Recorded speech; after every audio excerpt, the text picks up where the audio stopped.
السلام علیکم ناظرین، آج آپ کو گیدڑ سنگھی کے بارے میں مکمل معلومات۔ گیدڑ سنگھی جیکال ہارن۔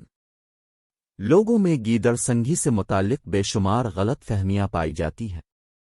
کچھ لوگ اس کو گیدڑ کی ناف سمجھتے ہیں، کچھ لوگ اسے سر کے بالوں کا ایک گچھا سمجھتے ہیں، کچھ جوگی اس کو ایک ایسے گیدڑ کے سر پر نکلنے والا سینگ بتاتے ہیں جو کہ گلہری کے برابر ہوتا ہے اور پہاڑی علاقوں میں پایا جاتا ہے، جس کو تلاش کرنا بھی جوئے شیر لانے سے کم نہیں۔ اصل حقیقت ہے کیا تحریر پوری پڑے۔ اس کے بارے میں مشہور ہے کہ یہ جس کے پاس ہو اس کی قسمت بدل جائے گی، اس کو ہر طرح سے مالی مدد حاصل ہوگی۔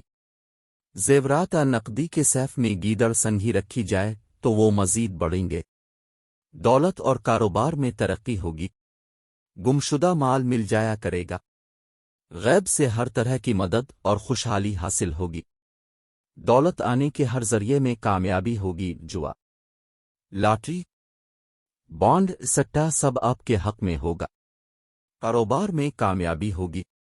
جس کے پاس یہ ہوگی وہ جو چاہے گا، جسے چاہے گا وہ سب اسے مل جائے گا۔ دوسرے لفظوں میں یوں کہہ لیں کہ اس شخص کے بھاگ قائل جاتے ہیں۔ یہ سب میں نہ گھڑت باتیں ہیں۔ اکثر لوگ سمجھتے ہیں کہ گیدڑ سنگھی کا تعلق ہندوستان سے ہے اور اسے ہندو تانترے نے دریافت ایجاد کیا، لیکن ہمیں ہندو مذہب و تاریخ کی کسی کتاب میں گیدڑ سنگھی کا ذکر نہیں ملتا۔ کیونکہ اس کو سیندور میں رکھا جاتا ہے اس لیے اس کا تعلق ہندا سے جوڑ دیا جاتا ہے، لیکن در حقیقت گیدڑ سنگھی کا ذکر ہمیں قدیم مصر میں ملتا ہے۔ قدیم مصر میں گیدڑ کو ایک انتہائی متبرک جانور سمجھا جاتا تھا۔ ان کے ایک دیوتا کا نام انوبس تھا، جس کا سر گیدڑ کا اور باقی جسم انسان کا تھا۔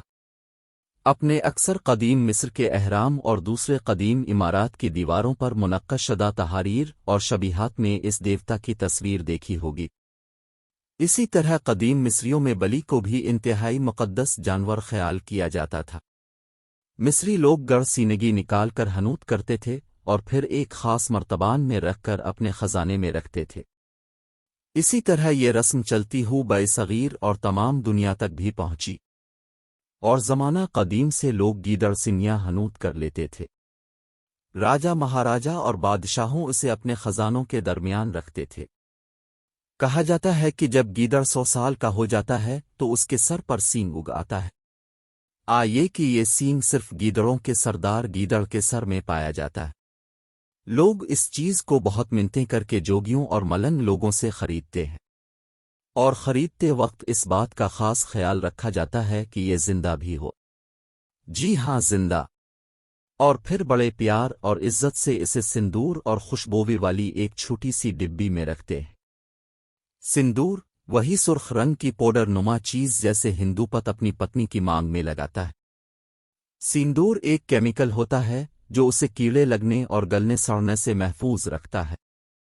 لوگ اس گیدڑ سنگی کا بہت خیال رکھتے ہیں اور پاک صاف ہو کر اس کے نزدیک جاتے اور اس کو ہاتھ میں پکڑتے ہیں، کیونکہ جوگی صاحب نے انہیں بتایا ہوتا ہے کہ اگر ناپاک حالت میں اس کے قریب جاؤ گے تو یہ مر جائے گی، اس وجہ سے آپ کا بہت بڑا نقصان ہو جائے گا۔ یہی لوگ روزانہ صبح صبح اٹھ کر اس چیز کی زیارت بھی کرتے ہیں اور اپنے ہاتھ میں پکڑ کر بیٹھتے ہیں تاکہ یہ ان سے مانوس ہو جائے۔ اصل میں گیدڑ سنگی واقعی گیدڑ کے سر کھوپڑی سے حاصل ہوتی ہے۔ یہ بالکل جلد کے نیچے موجود ہوتی ہے اور اسے اس کے سر سے کاٹ کر علیحدہ کر لیا جاتا ہے، اسی لیے اس چیز کے گرد بال بھی موجود ہوتے ہیں۔ گیدڑ سنگھی کینسر زدہ ٹمر سیلز ہیں جو کہ گیدڑوں کے سر میں ایک بڑے دانے کی طرح ابھر آتا ہے، جس میں تھوڑی سی سختی بھی آ جاتی ہے۔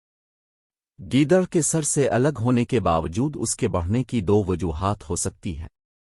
ایک وجہ یہ ہوتی ہے کہ کینسر والے سیلز اس سنگھی میں موجود ہوتے ہیں جو کہ ایک دوسرے کو کھا کر بڑھتے رہتے ہیں، اور جس سے محسوس ہوتا ہے کہ گیدڑ سنگھی بڑھ رہی ہے۔ 2 اس کے بڑھنے کی ایک اور وجہ آکسیجن کی غیر موجودگی کنڈیشن یا میں بیکٹیریا کی گروتھ کا جاری رہنا، ان کی تعداد کا بڑھتے رہنا بھی ہو سکتا ہے۔ یہ سب کینسر زدہ سیلز کو سندور میں حنوط کرنے کی وجہ سے ہوتا ہے۔ کچھ بھیک مانگنے والے جوگی اور سپیرے بھی لوگوں کو گیدڑ سنگھی کے نام پر چونا لگا جاتے ہیں۔